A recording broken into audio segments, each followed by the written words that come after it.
रावण का पुत्र मेघनाद एक ऐसा योद्धा था जिसने युद्ध भूमि में भगवान श्री राम की वानर सेना में त्राहिमाम मचा दिया था।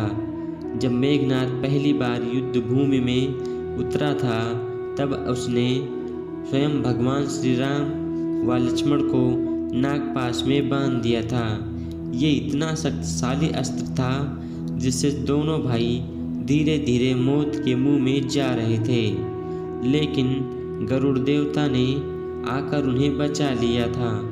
गरुड़ देवता ने अपनी चोंच से नागपाश को काट कर उन्हें मुक्त किया था। जब ये दूसरी बार आया था, इस बार मेघनाद बहुत क्रोधित था क्योंकि उसके नागपाश अस्त्र को विफल कर दिए थे।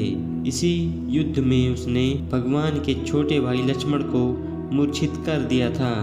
आज हम उसी पर बात करने वाले हैं। मेघनाद की गर्जना सुनकर लक्ष्मण अपने भाई श्री राम की आज्ञा लेकर युद्ध करने पहुँचे।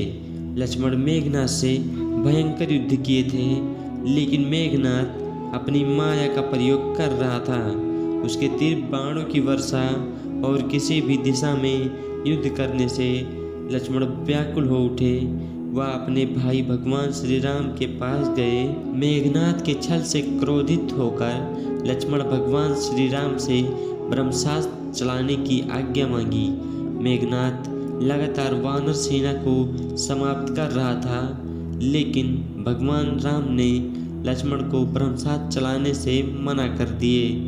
उन्होंने लक्ष्मण को समझाया, जब कोई मनुष्य हमारे सामने प्रत्यक्ष रूप में युद्ध न करे तो हमारी शरण में आ गया है, युद्ध भूमि में भाग गया है या पागल हो गया हो, ऐसे 4 लोगों पर ब्रह्मास्त्र का प्रयोग करना धर्मशास्त्रों में वर्जित माना गया है।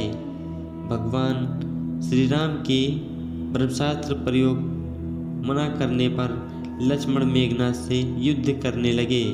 मेघनाद अपनी माया से बाण आकाश में किसी भी दिशा से छोड़ देता था, जिसका लक्ष्मण प्रतिकूल उत्तर दे रहे थे। फिर मेघनाद ने लक्ष्मण को चकमा देकर उन पर तीव्र गति से बाण चलाया, जो अत्यंत भयंकर था।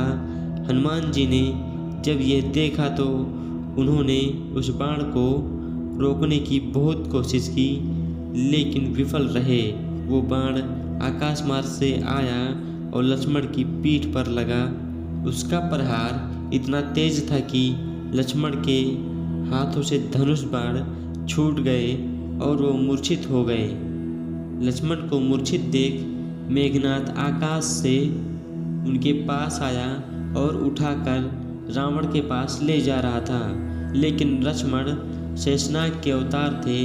वह भूमि पर गिरते ही इतने भारी हो गए थे कि मेघनाद ने बहुत जोर लगाया, लेकिन उनसे उठा नहीं।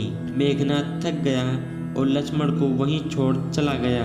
इसके बाद हनुमान जी ने लक्ष्मण को उठाया और युद्ध भूमि से दूर श्री राम के पास लेकर गए। तत्पश्चात लंका के सुषेण वेद की सहायता से श्री राम को लक्ष्मण चेतना में लाने का उपाय पता चला, जो सूर्योदय से पहले करना था। इसके लिए हिमालय पर्वत से संजीवनी बूटी लाना था, जिसका उत्तर स्वयं भगवान हनुमान जी ने लिया था।